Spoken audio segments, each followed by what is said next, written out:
अष्टावक्र की कहानी भारतीय दर्शन और आत्मज्ञान का एक अमूल्य रत्न है। यह न केवल एक व्यक्ति की साधना की गाथा है, बल्कि यह हमें जीवन के गहरे सत्य को समझने का मार्ग भी बताती है। अष्टावक्र के जीवन में जो घटनाएं घटित हुई, वे हर व्यक्ति के लिए एक प्रेरणा का स्रोत बन सकती हैं। अष्टावक्र का जन्म एक विशिष्ट घटना थी, जिसे उनके जीवन का प्रारंभ कहा जा सकता है। उनकी मां सुजाता जब गर्भवती थीं, तब उनके पति काहोड ऋषि नियमित रूप से वेदों का पाठ करते थे। सुजाता की इच्छा थी कि उनका शिशु गर्भ में रहते हुए वेदों की दिव्य ध्वनि का लाभ उठाए। लेकिन यह शिशु कोई साधारण बच्चा नहीं था। वह एक विशेष आत्मा था, जिसे सत्य और अशुद्धता का भान गर्भ में रहते हुए ही हो गया था। जब अष्टावक्र गर्भ में थे, तो उन्होंने अपने पिता काहोड ऋषि द्वारा किए जा रहे वेद पाठ में अशुद्धियां महसूस की।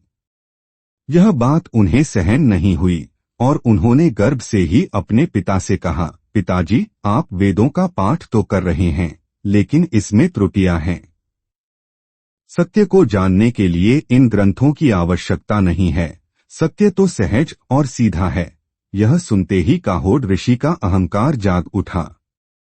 उनका मन आक्रोश से भर गया और उन्होंने क्रोध में आकर अपने शिशु को शाप दे दिया, तू जिसने वेदों का अपमान किया है, तेरा शरीर 8 जगहों से टेढ़ा मेढ़ा होगा।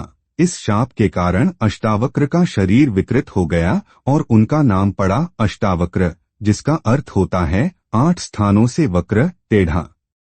समय बीतता गया और काहोड ऋषि ने राजा जनक के दरबार में शास्त्रार्थ के लिए कदम बढ़ाया। बंदी नामक एक महान विद्वान राजा जनक के दरबार में विद्यमान था, जो शास्त्रार्थ के लिए प्रसिद्ध था। बंदी ने एक कठोर नियम बना रखा था कि जो भी शास्त्रार्थ में हार जाएगा, उसे नदी में डुबो दिया जाएगा। काहोड ऋषि ने शास्त्रार्थ में बंदी से हार मान ली और उसे नदी में डुबो दिया गया। काहोड ऋषि की पराजय के बाद सुजाता और अष्टावक्र को कठिन परिस्थितियों का सामना करना पड़ा।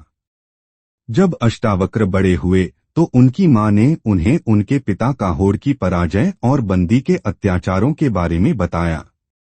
यह सुनकर अष्टावक्र का हृदय विदीर्ण हो गया और उन्होंने दृढ़ निश्चय किया कि वह अपने पिता को बंदी से बचाएंगे। उन्होंने इस संकल्प से आत्मविश्वास और शक्ति प्राप्त की। अष्टावक्र ने राजा जनक के दरबार में जाने का निश्चय किया। उनका शरीर विकृत था, 8 जगहों से टेढ़ा मेढ़ा, लेकिन उनकी आत्मा एक दिव्य तेज से प्रकाशित थी। जब वह दरबार पहुंचे, तो वहां उपस्थित विद्वान उनकी विचित्र आकृति देखकर हंसी उड़ाने लगे।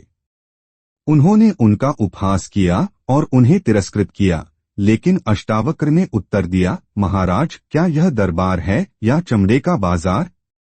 यहाँ सभी लोग शरीर को देख रहे हैं, लेकिन चेतना को पहचानने वाला कोई नहीं है।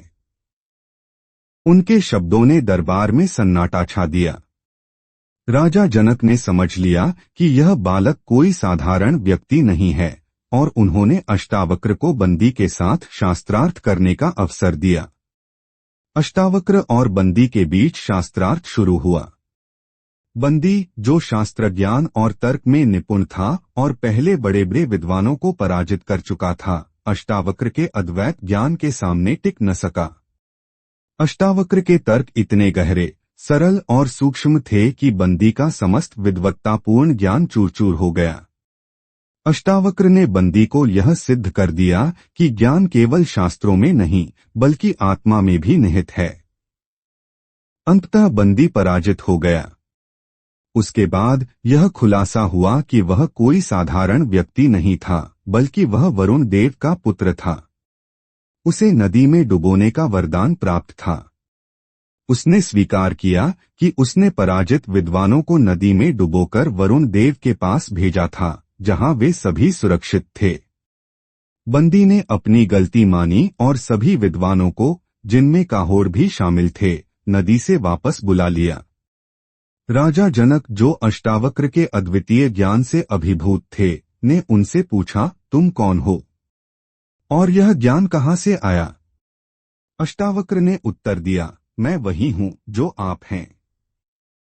जो सत्य मेरे भीतर है वही आपके भीतर भी है, लेकिन आप उसे बाहर खोज रहे हैं, जबकि वह सत्य आपके भीतर है। सत्य को जानने के लिए हमें भीतर देखना चाहिए। राजा जनक को यह उत्तर सुनकर लगा जैसे उनके भीतर एक अद्भुत रोशनी फैल गई हो।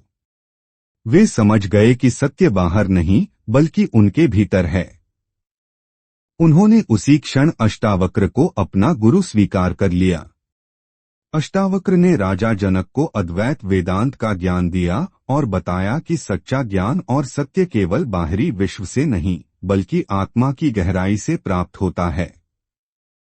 अष्टावक्र और राजा जनक के संवादों का संकलन बाद में अष्टावक्र गीता के रूप में हुआ, जो आत्मज्ञान का सर्वोत्तम मार्गदर्शन प्रदान करता है। यह गीता आज भी आत्मज्ञान के क्षेत्र में एक महत्वपूर्ण ग्रंथ मानी जाती है।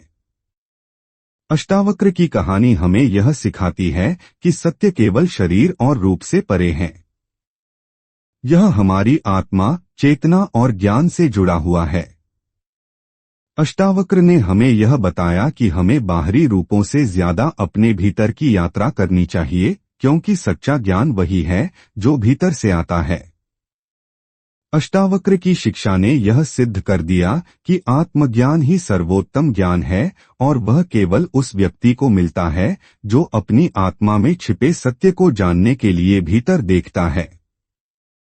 अष्टावक्र की कथा न केवल हमारे जीवन के दृष्टिकोण को बदलती है, बल्कि यह हमें यह भी सिखाती है कि शारीरिक विकृति से अधिक महत्वपूर्ण हमारी आंतरिक शक्ति और ज्ञान होता है।